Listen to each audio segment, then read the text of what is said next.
Abantu abasinga babeereeyo nga batusaba ne bagamba waayi mutuleetereko ku baserebu baffe ababeera ku radio. Olunaku olwaleero basabye tubaleetere Omutaka Ssebwato Julius. Gye baliko ssebo. Kale nyawo.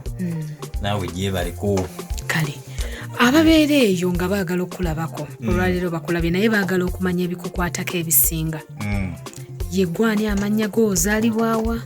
Amanya gange amatuufu era geego yenze Ssebwato Julius gemanya ge bantuma okuva waffe ewaka ebusubi nzaalibwa ekyalo bakiyita busubi omuluka era gwe busubi gombala y'ekisekka mu disitulikiti kati ey'Erwengo eyeyawula ku Masaka eyo gye nzaalibwa era gye nkulidde yennyabo.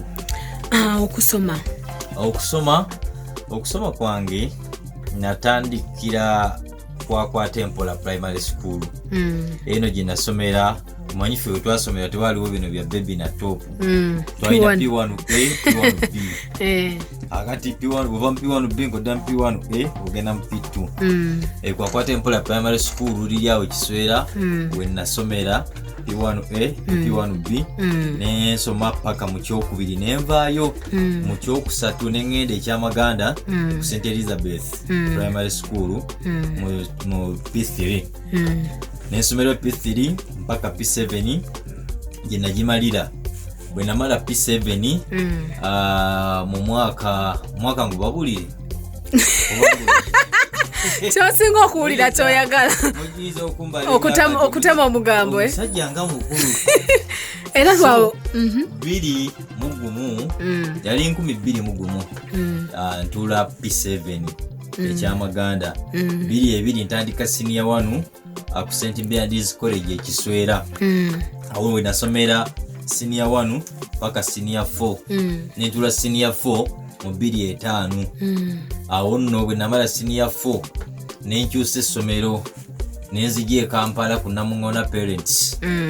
Namungona Parents esangibwa awo Namungona ye nasomera primary nasomera senior 5 ne senior 6 era gye natuulira okusoma bwento ne mala senior 6 nengenda nensoma certificate mu radio production and presentation eyo nayo nengimaliriza awo nno kwotekateera ne diploma mu journalism. Kwebyo byokusoma kwangu. Omutaka Ssebwato Julius, abantu bali bagamba abasajja temukyayogera myaka abasajja babagamba ku myaka nga mimwa giziba naye gwe ndowooza ogenda beera wanjawulo. Emyaka emeka?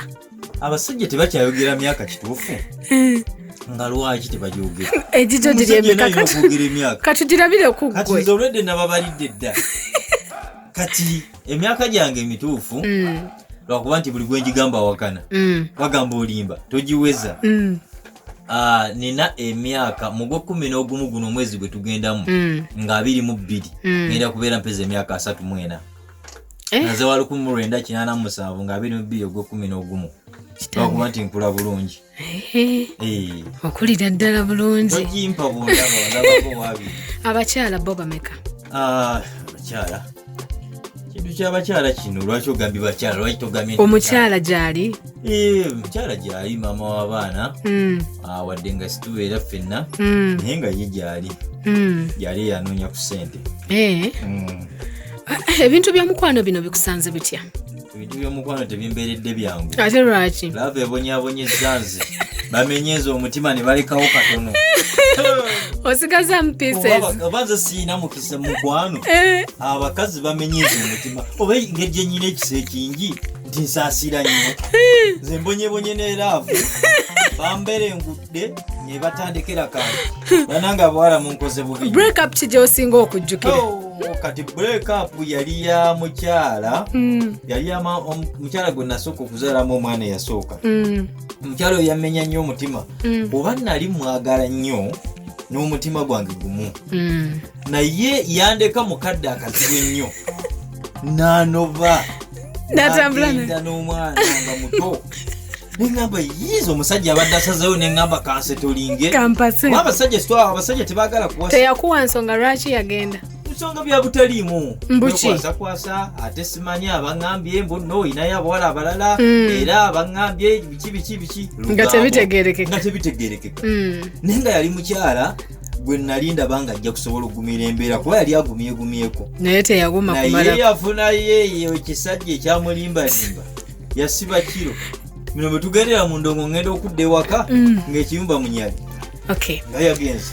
Omutaka Ssebwato Julius we tumwogerako tulaba nnyo emboozi eyingira nnyo mu Suuna Ben mukwatagana mutya ne Suuna? Kati Suuna Ben oyo tuwakwatagana mu mwaka gwali gwa 2013 okusinkana obulungi basuuna kuba bo baali bakola ku radio nga nze sinatandika kukola ku radio kakati nga neegomba nnyo ebintu by'okukola ku radio era nga nva mukyala ewaka nenzija Masaka nsinkane Suuna Ben nembaziira mbabuuzeeko waakiri bagambe nti abange muli mutya balabeko kakati Suuna ono nanyanguyira nnyo naye nga nambaziira gwe nasooka okulaba kati bwe ndaba mbaziira nga bakyali ku buddu ate bwe nalaba Suuna n'abeera mwangu nnyo kati netukwatagana ne Suuna oyo nga mbeera nzijjawo we yalina library awo e Masaka nga bwe mugamba omanyi njagala kuyiga kutabula bidongo bino bwandagamu awo kuva kyona ngamba kati osobola okukola boti ne boti kati nga nfuneyo weekend nenzija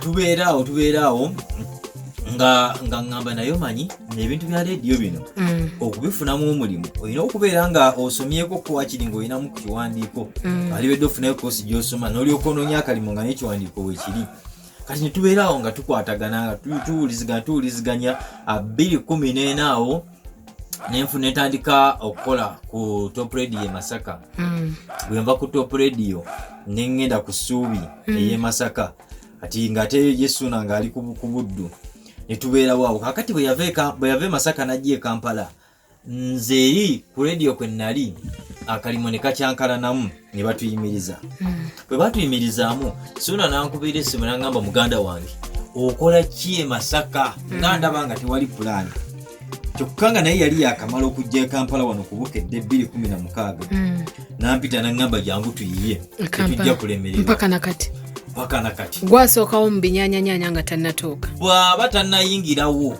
era bw'otandaba omanya taliiwo baba bakufeze kakati Bukedde Fama eyina embu tusimbule Omutaka Ssebo tugende ya misimi yongo ni mininginya yongono misimi nyongo yongono yongono misimi nyongo yongono ni mi yongono Suuna Ben binyanya yongono misimi yongono Ssebwato Julius nyaminingi yongono ebuti kizinyi mibubwaku yongono mwina kumukuka 10 mitopisenge Kikadde Fama music jini Suuna Ben sukunji mingonge ni